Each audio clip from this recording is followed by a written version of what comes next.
नमो सिद्धाणं नमो आयर्याणं नमो वज्रायाणं नमो लोये सवसाहुणं येनात्मा बुध्यतात्मैव परत्वेनैव चापरम् अक्षयानन्तबोधाय तस्मै सिद्धात्मने नमः। समाधि तंत्र में 3 प्रकार के आत्माओं को बताकर उनका स्वरूप बता रहे थे। 5वां श्लोक है, बहिरात्मा शरीरादौ जातात्म भ्रांतिरान्तरः चित्तदोषात्म विभ्रांतिः परमात्माति निर्मलः। कल बता दिया था अंतरात्मा का स्वरूप क्या है। अंतरात्मा चित्त दोष और आत्मा के बारे में जिसको कोई भ्रांति नहीं है। अब उसके आगे है परमात्मा। परमात्मा क्या है? अति निर्मलः, जो अत्यंत निर्मल हैं वे परमात्मा हैं, जिनमें कोई प्रकार का मल दोष कालिमा कमी अधूरापन अपूर्णता दोष जो भी किसी रूप में हो सकता हो, किसी को लगता हो ये भी होना चाहिए ये भी होना चाहिए, सब प्रकार के बातों से जो पूर्ण है, सब प्रकार के मलों से जो मुक्त हैं, उनका नाम है परमात्मा। परम आत्मा यानी उत्कृष्ट आत्मा। इस प्रकार से ये पूरा हो गया। 5वां जो श्लोक था वो पूरा हो गया। तो परमात्मा कौन है? वे अरिहंत और सिद्ध ही परमात्मा श्रेष्ठ हैं, क्योंकि उनके मल दूर हो गए। इन्हीं परमात्मा को बताने के लिए आगे का श्लोक है, जिसमें उनके अनेकों प्रकार के नाम दिए हैं। कोई प्रश्न है किसी को? 5वें में नहीं है। इससे क्या अर्थ निकला? जो उसके पहले कहा था कि उपेयात् तत्र परमम, जो उपेय है, प्राप्त करने लायक है उपाय के द्वारा। उपाय से जिसकी प्राप्ति होती है उसे उपेय कहते हैं। वर्ड जो था ना पहले उपेय, ऐसे साध्य भी कहते हैं। साध्य क्यों? साधन से जिसकी प्राप्ति होती है उसे साध्य कहते हैं। ज्ञान से जो जाना जाता है उसे ज्ञेय कहते हैं।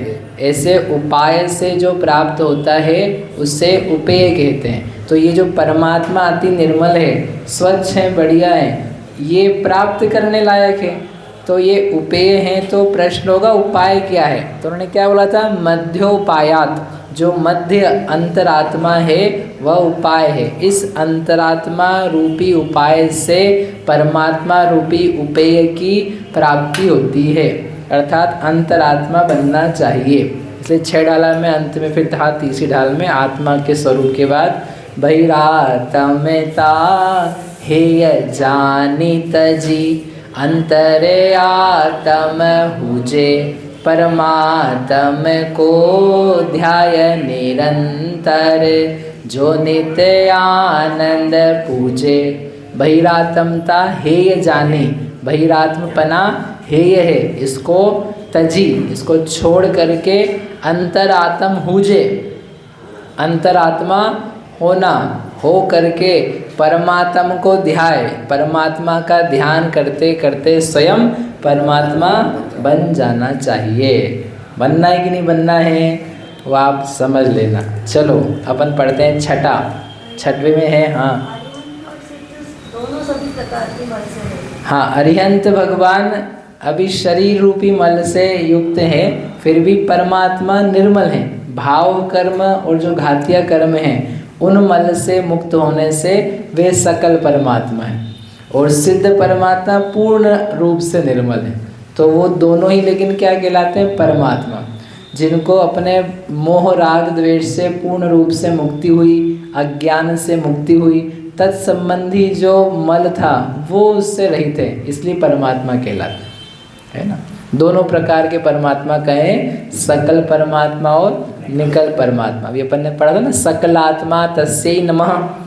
सकल आत्मा अरिहंत भगवान को नमस्कार हो, और अक्षयानंत बोधाय सिद्ध उनको नमस्कार हो। दोनों परमात्मा को नमस्कार। 6 निर्मलः केवलः शुद्धो विविक्तः प्रभुरव्ययः परमेष्ठी परात्मेति परमात्मेश्वरो जिनः। इसमें क्या दिया है? परमात्मा के ही नाम दिए हैं। क्या दिए हैं? परमात्मा के नाम। नाम ऐसे दिए हैं जो उनके ऊपर फिट बैठते हैं, मतलब जैसा उनका स्वरूप है, जो उनमें गुण है, विशेषता है, उसी को लेकर के उनका नाम है। जैसे एग्जाम्पल के लिए वर्धमान स्वामी, तो इनका नाम है वर्धमान। तो वर्धमान क्यों हैं? क्योंकि वे वर्धित होते गए थे, बढ़ते गए थे, गुणों की प्राप्ति में उन्होंने दिन दुनी रात चौगुनी वृद्धि करी थी, इसलिए उनका नाम क्या है? वर्धमान। तो सही नाम है। सन्मति नाम है। क्यों नाम है सन्मति? उनकी जो मति यानी ज्ञान है वो क्या है? सम्यक, सही है, कुछ भी उसमें गलती नहीं है, तो नाम है उनका सन्मति। महावीर, महावीर क्यों है? क्योंकि उन्हें अत्यंत पराक्रम से कर्म रूपी शत्रु जो अनादिकाल से लगा हुआ था उसको परास्त कर दिया है, इसलिए महावीर है। मतलब नाम से कुछ गुण मालूम पड़ता है। वैसे यहाँ पर परमेष्ठी परमात्मा के काफ़ी सारे नाम दिए हैं। आप भक्तामर जी पढ़ते हो, उसमें ढूंढ के लाना, एक श्लोक है, उस श्लोक में क्या है? बस भगवान के नाम ही नाम है। ठीक है, इतना तो कर सकते हो ना? पर आप पढ़ते हो ना भक्तामर? हाँ तो बोलो। तो उसमें एक श्लोक है जिसमें क्या है? केवल नाम, ओनली नाम, भगवान के नाम। कल वही यहाँ पर दिया है। क्या क्या दिया है? पहला दिया है निर्मलः। भगवान कैसे हैं? परमात्मा निर्मल है। निर्मल है यानी मल से रहित हैं। मल यानी क्या होता है? गंदगी। द्रव्यमल, भावमल, बाहर का मल, भीतर का मल। शरीर है कि नहीं? शरीर के ऊपर शरीर संबंधी दो प्रकार के मल होते हैं, भीतरी और बाहरी। बाहरी क्या मल होता है शरीर पे? धर्मेंद्र जी, बाहरी मल क्या है शरीर के लिए? जो भी लग जाता है शरीर पे, लग जाता है, कीचड़ लग जाता है, मेला हो जाता है, मिट्टी लग जाती है, या क्या बोलते हैं, मेल हो जाता है। ठीक है, वो क्या कहलाता है? बाह्य मल। पसीना बाह्य मल। ठीक है। भीतरी मल, पारस जी, भीतरी मल क्या होता है? शरीर का भीतरी मल। हे भगवान, बहुत बढ़िया। बोलो राग द्वेष। बोलो रेखा बहन जी, हैं क्या? हाँ, भीतरी मल क्या है शरीर का? नहीं, अपने तो निर्मल है। बहुत बढ़िया। बोलो आशीष जी। हाँ, अंदर वही तो नाम तो बोलो एक आध का।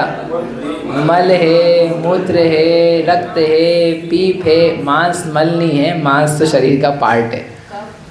कफ है, ये सब क्या है? मल है।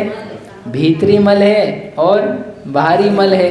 तो जैसे शरीर में दो प्रकार के मल होते हैं, वैसे ही आत्मा को भी दो प्रकार के मल होते हैं। आत्मा में बाह्य मल और भीतरी मल। क्या है बाह्य मल? आत्मा को बाहरी मल क्या है? एक्सटर्नली मल क्या है? क्या है? कर्म और शरीर, ये क्या कहलाता है? मल। ये शरीर अपने को सुंदर लग रहा है ना, आप आचार्य भगवंतों से पूछोगे, बोलेंगे मल है। कौन सा? बाहरी। जैसे ये बाल हैं, ये बाल हैं, अपने को क्या लगते हैं?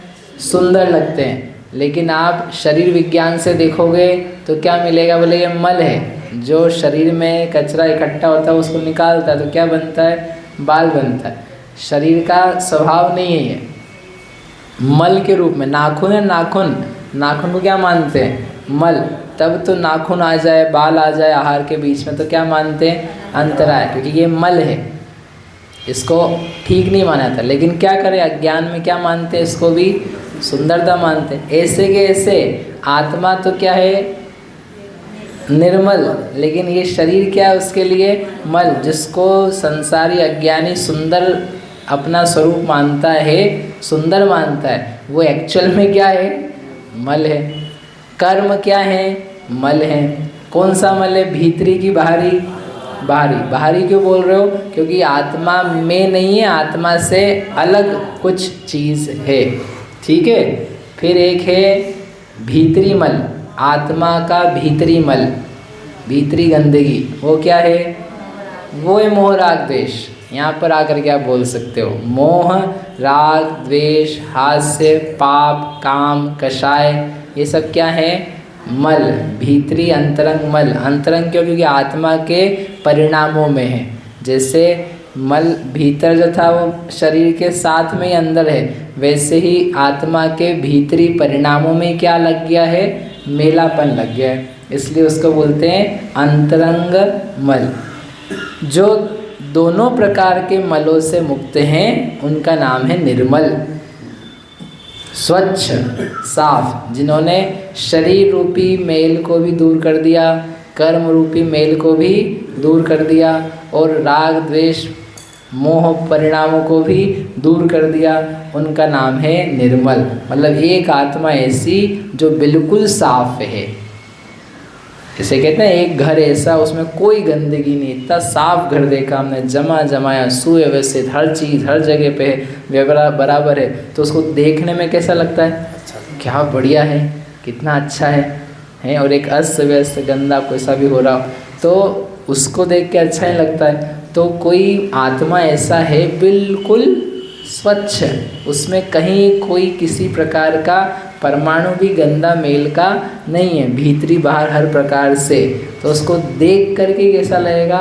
खुशी होगी। देखो ये परमात्मा ऐसे हैं, इनको किसी प्रकार का मेलापना नहीं है। एक आत्मा ऐसी है शुद्ध, कुछ भी प्रकार की हीनता उसमें नहीं है, उन्हें कहते हैं निर्मल।